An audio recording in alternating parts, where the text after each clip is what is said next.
As Ukrainian forces face difficulty stopping Russian advances, Ukrainian President Zelenskyy asked Keir Starmer and Joe Biden for permission to use long-range missiles and strike Russia. Would such missiles be enough to push the Russians back?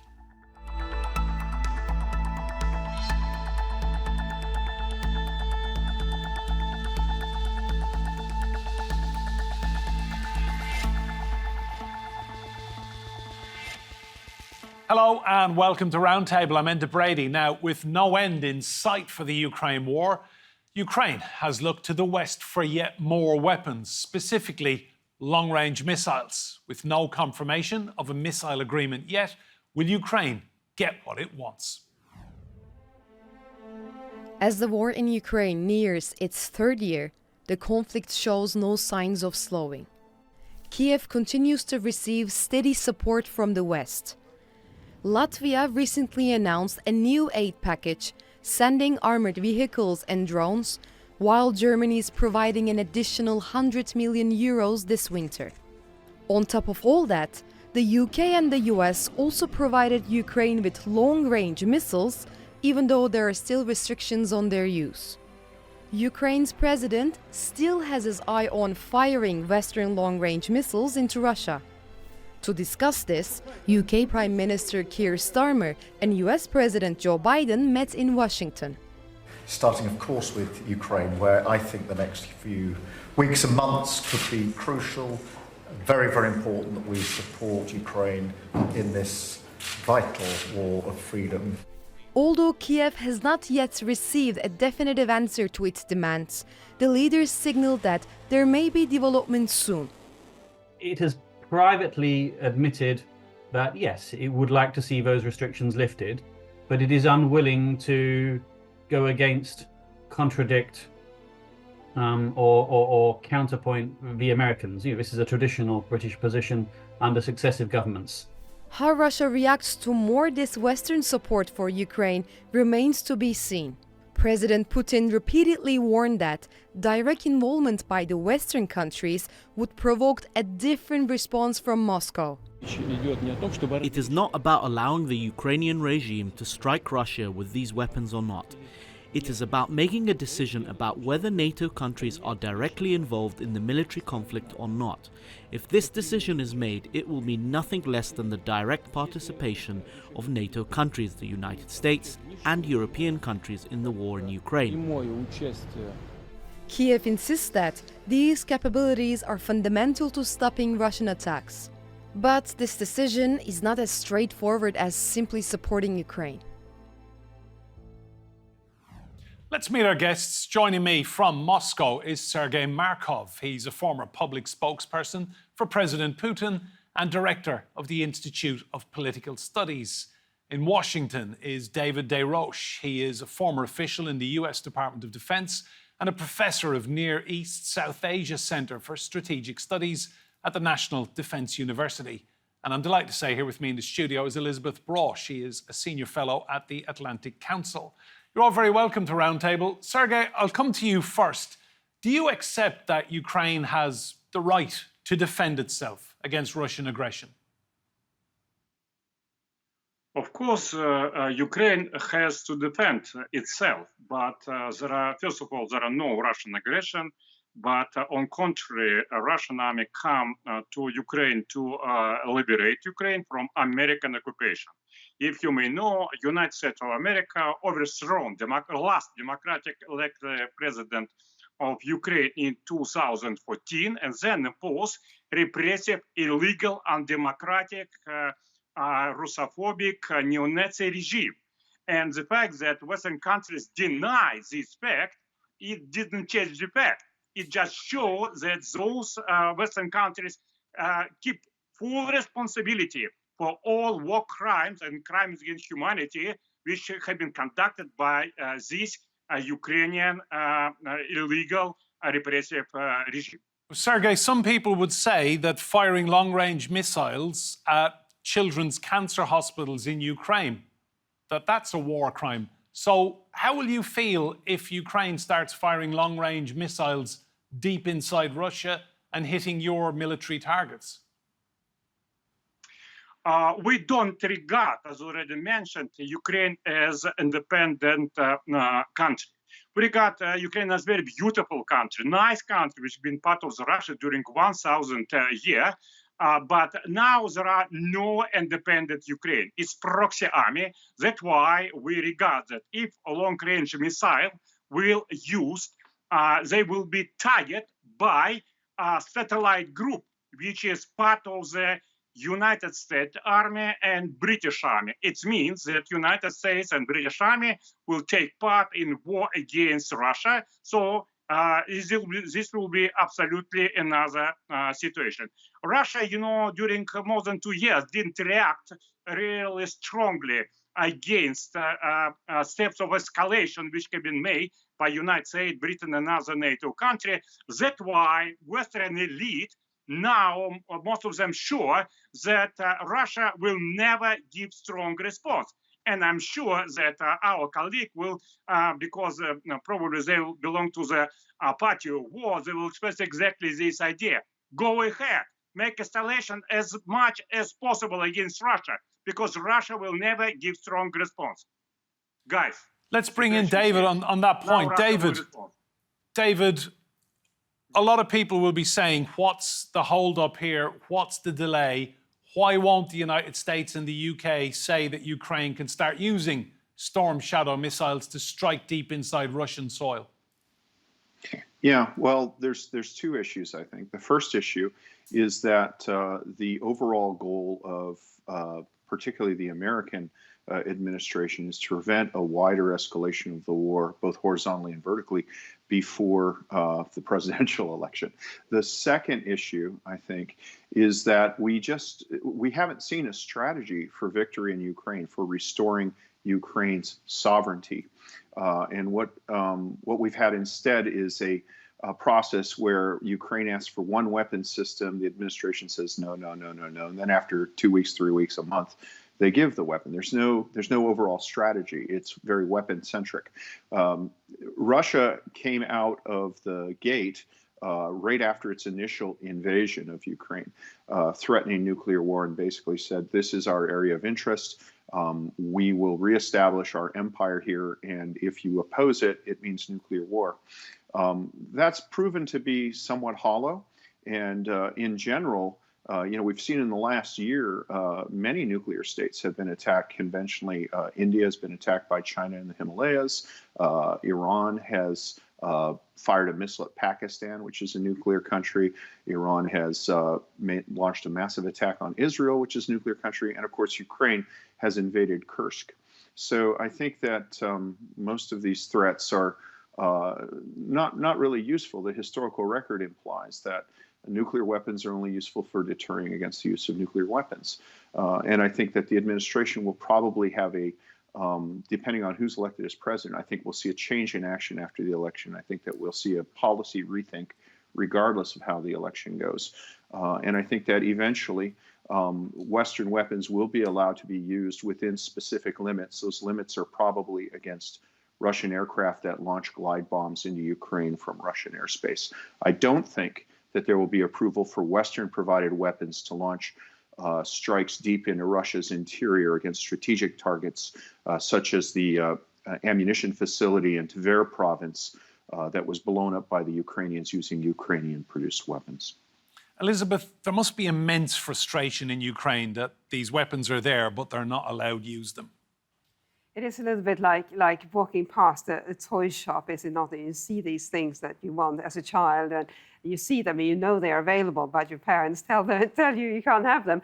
But I think the fundamental challenge is not just, as we heard, that the US administration, US government is hesitant, but that there are different viewpoints within each different Western capital about what should be permissible. So if you ask, for example, Estonian politicians, they have a completely different view of what the Ukrainians should be allowed to do. And in the US, it's a completely different view. And we even saw when Keir Starmer went to see Joe Biden recently that there were diverging viewpoints regarding the storm shadows between Washington and London, the US government, the UK government. And that matters because at the end of the day, the West, especially NATO as an alliance, has to have a common approach. Otherwise, it's a totally scattered approach and it won't achieve any significant outcomes. And that's where we are today. And who gets to decide? Who gets to set it down? Who gets to say, this is what we as the Western family stand for. This is the approach that we think Ukraine should be allowed to take. And that isn't there. So tell me, what happens next? I mean, we've seen Britain and the US come together and talk about this, still no decision. So ultimately, when will we get one and who makes that final call? Who makes that final call? And I think that's where it has become obvious that we don't have among Western leaders a strategic thinker who sort of maps out the course to be taken on behalf of his or her country, and then everybody else rallies around it. We have such strategic thinkers. We have had them at various points in recent history. For example, Helmut Schmidt in West Germany, but that was almost 5 decades ago. But they don't come very often, and yet that's exactly the person we need now. It can be prime minister, it can be foreign minister, just somebody. And I have to say, the person who comes closest to having that sort of clarity of mind and being able to convince others is a totally unexpected leader, and it is Giorgia Meloni of Italy. Nobody expected her to be effective as a foreign policy leader. She has taken on that role really successfully, convinced her own public, her own government, and is actually quite successful at convincing fellow Western leaders. It's extraordinary. So she may indeed be the person, although totally unexpected. Sergei, how will Russia respond if Ukraine is allowed to use these weapons and you start seeing military infrastructure getting hit deep inside Russian territory? As I already mentioned, we regard this not Ukraine will do it, but Western countries. And by the way, our colleague, in fact, agree with me because they are discussing what Western countries should allow Ukraine or not to allow Ukraine. It's clear that Ukrainian regime is puppet regime, and the main decision has been made by Western countries, but also not all of them. Not Estonian government will make the decision for sure. It's a United States of America, Washington will make all decisions where they want. And how Russia will respond? It will be, I think, not such lack of response it was in the past, because it was a lot of discussion in Russia that when Russia didn't give strong response, the consequence is very bad. That the consequence is that Western countries continue the escalation, and now they already believe that Russia will never respond. And so there are few practical possibilities. I would say 3 possible levels. One level is this, that Russia will claim that it's already in a situation of war with some of the countries, possibly with Great Britain, because it will be their rocket missiles, and possibly with Romania and Poland, because it's exactly their airfield will be used by F-16, from which this British Storm Shadow will be targeted to the Russian cities. And it's first, and the British embassy will be closed, Russian embassy will be closed, and possibly some of the British drones and jet could be crashed down. It's small, minimum level. Another is a medium level. It could be some kind of Russian rocket missile strike on the airfield in Romania and Poland, because F-16, which will be used for such Storm Shadow attack against Russia, they based not on the Ukrainian airfield, but in the Romanian and Polish airfield. That's why there should be a legitimate target for a Russian response. And third big a big response could be using of tactical nuclear weaponry for the strikes against this military field on the Romania and Poland. Also, I should add that as preparation for this, Russia can probably make some military exercise in explosion of the nuclear bomb on the in Arctic zone, so-called Novaya Zemlya, new land island, where it's 90% of Russian nuclear explosion have been made. David, I just want to look at how much of a game changer these weapons would be for Ukraine. Do you think they would make the difference anyway? Good question. So, as I noted early, Ukraine has already launched strategic strikes against Russian military infrastructure deep into Russia's interior, using their own produced weapons. So, for example, they struck the Russian strategic bomber base at Engels, the Engels Air Base, which is deep in the interior. They've destroyed one of the world's largest ammunition depots in Tver, which is closer to St. Petersburg than it is to Ukraine. They've attacked Moscow repeatedly. The difference with these things is that I believe they would be used against aircraft launching sites and aircraft themselves that are using glide bombs against Ukraine. Right now, the Ukrainian air defenses have proven pretty good at destroying the Shahed drones that attack nightly. They've been able to bring down most of the cruise missiles, the KH-101 cruise missiles, but the glide bombs they're defenseless against. And the Russian forces are launching those in Russian airspace, and then they enter Ukrainian airspace. So I think that if these weapons are transferred, they would be transferred with very specific conditions as to how they would be used. Right now, the Ukrainians have abided by any weapons transfers considerations we give them. And I believe that those terms would also be made known to the Russians through non-official channels to basically let them know they need to get their aircraft out of these spaces because they will be attacked. So every Western support for Ukrainians' sovereignty since the start of this has been met with threats of escalation, either in intensity or by spreading it. But at the end of the day, what we've seen is, and I was shocked to find this out, the Russian military capabilities are not what we thought they were. And the state itself is challenged to maintain control over what is now revealed as an imperial undertaking. Elisabeth, November 5th is looming large, presidential elections in the United States. Do you think we will get a definitive, depending on the result in the election, that Trump would say one thing and Kamala Harris would go a completely different way on this? I don't think so, primarily because we know what Trump's views are. And in fact, Donald Trump Jr. wrote an op-ed just a couple of days ago suggesting that there should be negotiations, peace negotiations. So that is a clear sign of what Trump thinks.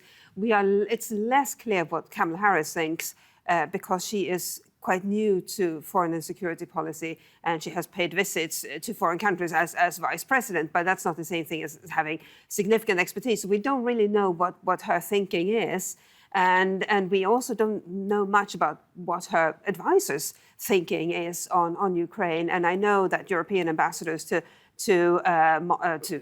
Washington have been trying to get meetings with her advisors to better understand what her thinking and their thinking is on Ukraine. They haven't been successful. So it is very hard to know where exactly she might take US policy. And then, of course, there is the third uncertain aspect, or the second uncertain aspect, which is how will Congress turn out? Which party will get the majority? Because obviously that in both houses, or in either house, because that really influences the president's ability to carry out any given policy. And that is completely unclear at the moment as well. Sergei, just looking at the American elections coming up, does Russia have a preferred candidate you would like to see win? I think Russian public opinion prefer more Donald Trump, because it's absolutely clear that Donald Trump tried to improve relationship with Russia during his previous election, during his previous presidential term.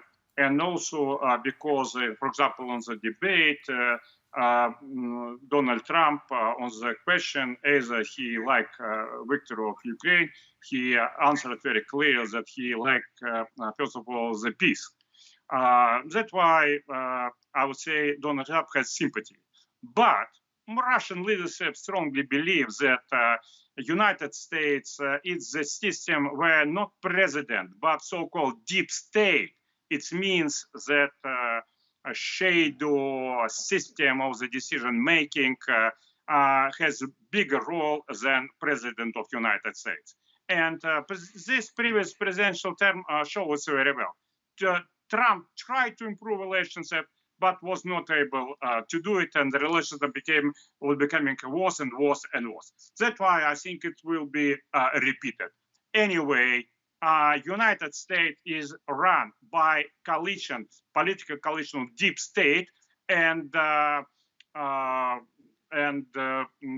leaders of the global corporations, so-called corporatocratia, and they will continue to keep their power. It means that there will be no real difference between Harris and Trump. Let's bring in David. David, do you think this decision on long-range weapons really hinges on what happens in your country on November 5th? I don't think that there's that pivotal. I think that if you look at the pattern of weapons releases, I think it will happen.